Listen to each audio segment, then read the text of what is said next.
What's up guys, in this short tutorial I'm going to show you how to add sound effects in CapCut PC. So as you can see here, I have a video and the text has a typing animation.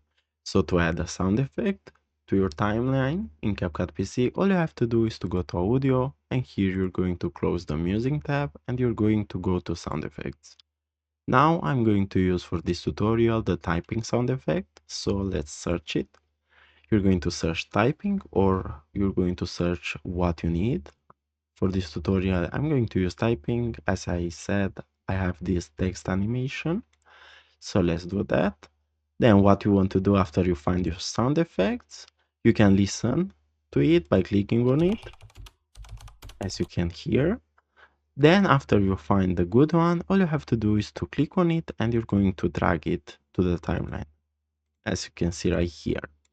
Then what you want to do is to adjust the volume or the duration of it, or what you want to do with it. And as simple as this, you just added a sound effect in CapCut PC. So guys, this was the tutorial. Thanks for watching and don't forget to leave a like and subscribe to the channel.